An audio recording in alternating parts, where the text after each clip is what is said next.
This video features the best brawlers you need to be playing in November 2024. Balance changes just dropped, so let's see who's now at the top of the meta inside of Brawl Stars. Alright, so the first brawler we're going to be talking about is going to be Mo. Now, people are probably typing in the comments, Brent, how is Mo still in the top 10 after his nerfs? Now, the parts of Mo's kit that's getting nerfed is his main attack damage, and his main attack projectile speed is being decreased by 22%, which are both pretty drastic. But the thing is that Mo's main attack isn't the thing that's broken about him. It's realistically Mo's super. I mean, that's the strongest part about his kit, and nothing regarding his super is being nerfed whatsoever. Now, as far as using Mo's super, you want to utilize it when the enemies are hiding behind obstacles or walls. Obviously, one of the best things about Mo is his ability to travel under the ground, right? So take advantage of enemies that are low, trying to heal up so you can get an easy kill. Even using your super to gain pressure up the map after surprising the enemy can relieve a lot of stress off of your teammates. Now, one of the most broken and annoying things about Mo's super is getting the knockback when it pops up out of the ground. What I see a lot of people doing with Mo now is that they use their super to knock back the enemy, and that'll put the enemy into a slight hit stun, right? Now, while the enemy is stunned, they exit the driller form and completely burst down the opponent with all 3 ammo bars. It's a great way to close down the distance, but also deal damage and knock back your target. Alright guys, the next brawler we're going to be talking about is going to be Barley. Now, Barley is one of the best throwers in the meta because he is great for area control. Granted, his projectiles are more on the slower side, so it's a little easier to dodge, but he has the potential to deal a lot of damage if he connects. He even has better area control now thanks to his hypercharge, which we will get to in a little bit. Now, I know throwers might struggle a little bit right now because there's so much aggro brawlers at the top of the meta, but something that can help Barley is his sticky syrup mixer gadget. Barley can still have a chance to fend off aggro brawlers by slowing them down and using all of his ammo immediately. Even if he can't kill the enemy,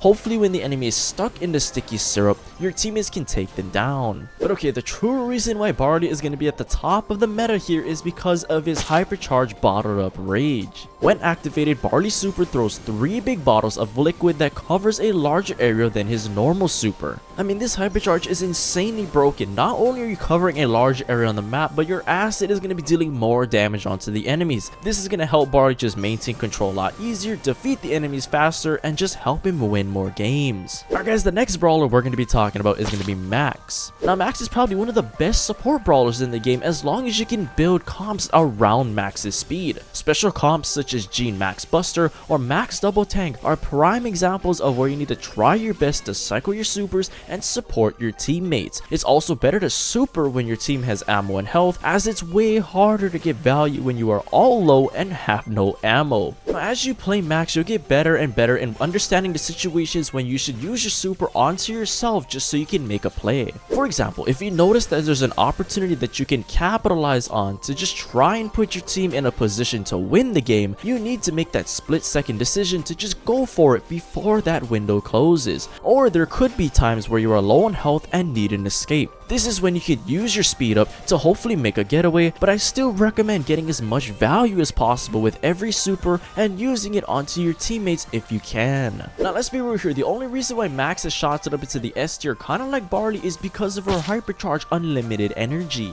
When activated, Max's next super throws an energy drink to herself and all allies, regardless of whether they are in range of her super or not. All targeted allies receive a movement speed increase, but will grant 25% supercharge to the allies if and only if the energy drink hits. This is going to make Max's super even more broken, helping your teammates charge up her super and just make Max's entire team more menacing. Alright guys, the next brawler we're going to be talking about is going to be Juju. Now, Juju has such a good kit, and part of that is because of her elementalist gadget. Juju gains a buff for 3 seconds based on the current environment she is standing on. On the ground, she gains a shield that reduces all damage she takes by 50%. In bushes, she turns herself invisible, and when over water, her movement speed is increased by 100 points. This makes Juju extremely versatile and allows her to gain whatever buff she wants as long as she is standing on the correct environment that she needs. Now, another part of Juju's kit that's incredibly broken is her star power numbing needles. With this star power, enemies hit by Juju's super attacks will be slowed down for 1 second. If Gregory wasn't already broken enough, having this star power will make it harder for brawlers like tanks and assassins to escape Gregory, and even make him a defensive tool to help Juju stay alive when being pressured hard. But just in general, like throwers or Juju are going to be very annoying to deal with in the current meta. I've seen a lot of people in the community saying that Juju is balanced, some are saying Juju is very strong, and I can see both arguments. But with Juju, her kit and mechanics are very versatile, and that's what's going to make Juju more frustrating to deal with. She's got the damage, she's got the range, the slows, and she's a thrower. Alright guys, the next brawler we're going to be talking about is going to be Penny. Now Penny was already a pretty good brawler because of the buff to her attack range. Penny's main attack range was increased from 8 tiles to 8.67 tiles, which helps her a bit more against the mid to longer range brawlers. Granted, it's still not really good and the projectiles aren't the fastest, but Penny is the strongest she's ever been in a very long time. Not just Penny overall, when she is like absolutely on fire, like she can be so annoying to deal with. Penny is a brawler that forces the enemies to not group up and stay far apart if they don't want to get destroyed by the splash damage. This makes facing Penny already annoying to deal with when stacking on top of the mortar, aiming at the nearest target and leaving the ground on fire. Penny is definitely an underrated controller within the game, and it's about time she's rising into the spotlight. But another reason why Penny is very good in the meta right now is because of her brand new hypercharged new lobber. Penny deploys a bigger cannon that shoots 2 cannonballs at a time instead of 1. This makes Penny even more frustrating to deal with, since having 2 cannonballs to cover the map instead of just 1 makes it even easier for Penny to do damage, get kills, and gain control of the map. It's more important than ever before to take down that mortar as quickly as you can, because it is going to annoy the hell out of so much people. Alright guys, the next brawler we're going to be talking about is going to be Kenji. Now just like Mo, people are probably questioning in the comments below, Brent, how is Kenji in the top 10 in the current meta despite all of his nerfs?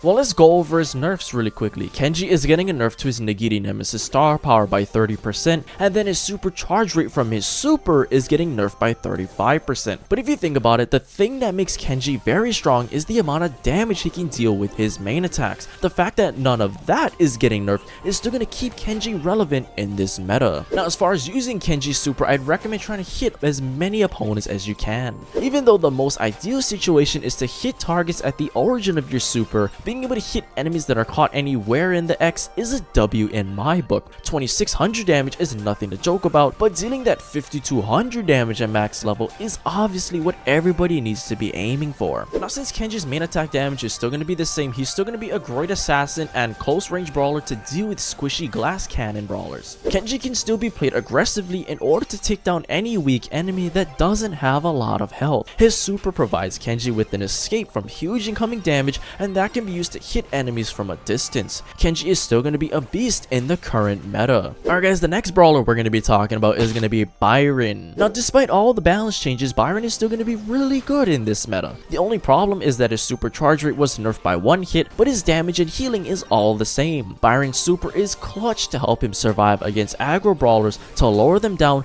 but also heal Byron back up. So that might be the hugest downside of the slight nerf. Now you can't forget that Byron is still probably one of the best long range brawlers you can play in the current meta. To take advantage of Byron's range is to chip away at the enemies with his stacking tick damage while also dodging their fire. Once they're low on health, you can use your super to finish them off. Byron's long range, high tick damage, and healing abilities truly shine in team events. Now not only is Byron going to be a good long range brawler, but he is still going to be a good support brawler to heal up his teammates. This is mostly because he can consistently heal his teammates with his attack, while your teammates work towards the event objective with the healing giving more ease. In addition, he's also effective at preventing enemies from healing, making it easier to cripple the enemy team. Alright guys, the next brawler we're going to be talking about is going to be Gus. Now Gus's super is such a great way for him to carry his entire team. If you're playing with a bunch of randoms, then you can use your super onto yourself every time and just increase your survivability so you can just try your best to cause pressure yourself. Even though Gus is a support brawler, sometimes you gotta do what you gotta do to get a win. Now even though Gus didn't get a new hypercharge within the recent update, he's still gonna be a very good support brawler. Gus has good range, so he can put up a fight against the mid to long range brawlers. He can use his super to keep himself or his teammates alive, and you can still pick up the ghost that spawn to heal up yourself or your teammates, which makes him very versatile. But okay, one of my personal favorite parts about Gus's kit is his cookie popper gadget. When activated, all spirits on the map explode, dealing 2240 damage to the enemies. This is such a great way to defeat the enemies that are lower than 2240 health using the ghost that spawns next to them. As soon as you connect with your shot, you need to be spamming your gadget button so you instantly pop that ghost and defeat the enemy. Alright guys, the next brawler we're going to be talking about is going to be Surge. Now Surge is a great brawler to play on maps with lots of walls. Surge can use his super to leap over walls and surprise enemies that could be trying to hide and heal up from you. This can be very effective, especially against brawlers like throwers who will have no shot surviving Surge from a close range. But just in general, why Surge is going to really thrive in the current meta is he's a great anti-tank brawler. Once he reaches stage 3, Surge's super shouldn't be used immediately after charging it. It will not upgrade any further, so it's better to save it until he really needs it. It can later be used when he needs to dodge attacks or escape from a brawler that gets too close to him. Or my personal favorite usage is to jump on top of the enemies to get them in that hit stun and deal damage onto them. One of the true reasons why Surge is at the top tier of this meta is because of his hypercharged level 5. When activated, Surge upgrades to a 4th stage, giving his shots even more range than stage 3 and causing them to split every time. This hypercharge goes nuts because it's basically Surge like how he was upon his official release. He can just shoot in the general area of where the enemies are and easily hit them for huge damage like it's no skill at all. Alright guys, the next brawler we're going to be talking about is going to be Daryl. Now with Daryl, you need to be using those double rolls to your advantage. His super is great for quickly escaping enemies, dangerous situations, or getting closer to the enemies. It's even better since Daryl rolls extremely quickly and can be shielded while rolling using his steel hoop star power. Can't forget that Daryl has a trait where his super charges automatically as well, so this will make it even easier for Daryl to cycle up those supers. Now Daryl is going to be better than he was ever before because of his new hypercharged barrel of bullets. Daryl shoots his shotguns around himself during a barrel roll. Now even though the hypercharge itself isn't that impressive, being able to have the additional stat buffs from the hypercharge will only make Daryl stronger and make his ability to annihilate the enemies even easier. Well anyway guys, if you guys enjoyed that video, I highly recommend you guys go check out this video right here.